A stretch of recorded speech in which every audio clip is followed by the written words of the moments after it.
سنو سنو اللہ کا کلام کیا کہتا ہے، اٹھو اٹھو قرآن کا پیغام کیا کہتا ہے۔ سنو سورہ کہف کا ہم نے آغاز کیا ہے۔ گزشتہ اتوار بعد نماز ظہر درس قرآن میں 3 آیات کی تفسیر آپ نے سنی۔ آج انشاءاللہ آپ حضرات کے سامنے سورہ کہف آیت نمبر 4 سے آیت نمبر 8 تک، یہ ٹوٹل 5 آیات ہوتی ہیں، ان کی تفسیر آپ حضرات کے سامنے پیش کرنے کی سعادت حاصل کروں گا۔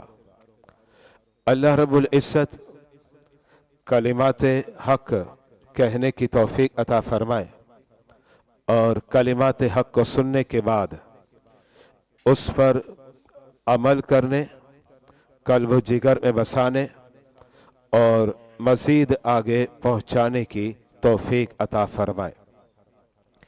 سورہ کہف کی آیت نمبر 4 اور 5، پہلے میں اس کا خلاصہ آپ حضرات کے سامنے پیش کرتا ہوں، پھر انشاءاللہ اس کا تفسیری ترجمہ پیش کروں گا۔ مسلمانوں کا یہ بنیادی عقیدہ ہے کہ اللہ رب العزت نہ والد ہے نہ مولود ہے۔ والد باپ کو کہتے ہیں، فادر، اور مولود جو باپ سے بچے پیدا ہوتے ہیں، خواہ وہ بیٹا ہو خواہ وہ بیٹی ہو۔ یہ ہمارا بنیادی عقیدہ ہے کہ اللہ رب العزت کسی کا باپ نہیں ہے اور اللہ رب العزت کسی کا بیٹا یا بیٹی بھی نہیں ہے۔ اور جو یہ عقیدہ رکھے کہ اللہ کسی کا باپ ہے یا اللہ کسی کا بیٹا ہے، یہ کفر ہے، یعنی بندہ دائرہ اسلام سے خارج ہو جائے گا۔ سورہ اخلاص کے اندر آپ پڑھتے ہیں لم یلد، جس کا مطلب یہ ہے نہ اس نے کسی کو جنا۔ آسان لفظوں میں اس کا مطلب ہوگا وہ باپ نہیں ہے۔ ولم یولد، اور نہ وہ جنا گیا ہے، اس کا آسان لفظوں میں مطلب یہ ہوگا نہ وہ کسی کا بیٹا ہے۔ اب آپ اس آیت کا، یہ 2 آیتیں، اس کا مفہوم اس انداز میں اخذ کر سکتے ہیں، لم یلد ولم یولد، نہ وہ کسی کا ابا ہے، باپ ہے، اور نہ ہی وہ کسی کا بیٹا اور بیٹی ہے۔ یہ ہمارا بنیادی عقیدہ ہے اور بڑا اہم عقیدہ ہے، اس میں کوئی اختلاف نہیں ہو سکتا، قطعی اور یقینی یہ ہمارا عقیدہ ہے۔ اچھا، اب ان آیات کے اندر اس بات کا اظہار کیا گیا کہ جو اس عقیدے پر ایمان نہیں رکھتا تو وہ ایسی بات پیش کر رہا ہے جو جھوٹی بات ہے، اور جو ایسے غلیظ عقیدے کا اعتقاد رکھتا ہے قرآن اسے ڈر سناتا ہے، جن میں پہلی قوم کون سی ہے؟ عیسائی، کرسچن۔ وہ حضرت سیدنا عیسیٰ علیہ السلام کو اللہ کا بیٹا قرار دیتے۔ اب یہ بات ذہن میں رکھیے گا، وہ بیٹا کسی انداز میں بھی کہے، ایک تو یہ کہ کہے کہ باقاعدہ یہ اللہ کا بیٹا ہے، جیسے باپ اور بیٹے کا رشتہ ہوتا ہے، اور اگر اس معنی میں بیٹا کہے کہ ہم بس یہ کہتے کہ منہ بولا بیٹا ہے، یہ بھی اسلام قبول نہیں کرتا، یہ بات ذہن میں رکھے گا۔ تو عیسیٰ علیہ السلام کو کے بارے میں یہ کہنا کہ اللہ کا بیٹا ہے، یعنی سگا بیٹا، یہ بھی کفر ہے۔ اور عیسیٰ علیہ السلام کے بارے میں یہ کہا جائے کہ جناب سگا بیٹا نہیں ہے لیکن اللہ نے بیٹا بنا لیا ہے، ظاہر بات ہے یہ عقیدہ بھی کفریہ ہے، اسلام کا اس سے کوئی تعلق نہیں۔ یہ تو کرسچن جو نصارہ ہے ان کا عقیدہ ہے۔ اگر اب آگے بڑھے یہودی مسلک اور یہودی مذہب، ان کے مختلف گروہ ہیں۔ ان میں ایک گروہ ہے جو کہتا ہے کہ حضرت عزیر یہ اللہ کے نبی ہے، اور ان کا تذکرہ قرآن کے اندر